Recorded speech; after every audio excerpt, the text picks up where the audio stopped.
আসন্ন জাতীয় নির্বাচনে ৯০% বেশি ভোটার ভোট দিতে প্রস্তুত। জনমতের এই তথ্য শুধু অংশগ্রহণের নয়, এটা একটি রাজনৈতিক মোড় পরিবর্তনের সংকেত। আর এই পরিবর্তনের কেন্দ্রবিন্দু তরুণ ভোটাররা। Communication and research foundation CRF ও বিইপিওএস পরিচালিত এই জরিপে দেখা গেছে, তরুণ ও প্রথমবার ভোটারদের মধ্যে সবচেয়ে জনপ্রিয় দল জামায়াতে ইসলামী। তাদের সমর্থন ৩৭.৪%।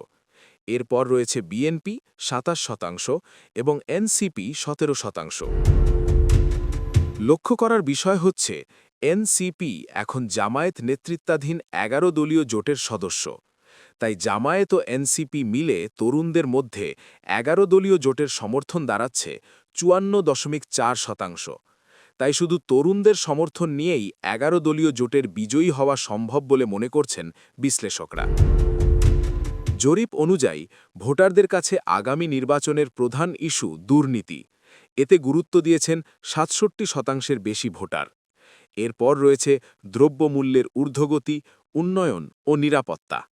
ধর্মীয় ইস্যুকে অগ্রাধিকার দিয়েছেন তুলনামূলক কম, মাত্র ৩৫.৯% ভোটার। অন্যদিকে রাজনৈতিক অবস্থান পরিবর্তনের চিত্রও স্পষ্ট।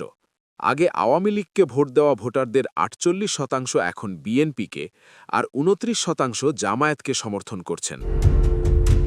তবে ভোটগ্রহণ ঘিরে নিরাপত্তা উদ্বেগও রয়ে গেছে। জামায়াতের ৭১% এবং বিএনপির ৪৯% ভোটার মনে করছেন ভোট কেন্দ্রে ভয়ভীতি, জালিয়াতি ও ব্যালট দখলের আশঙ্কা রয়েছে।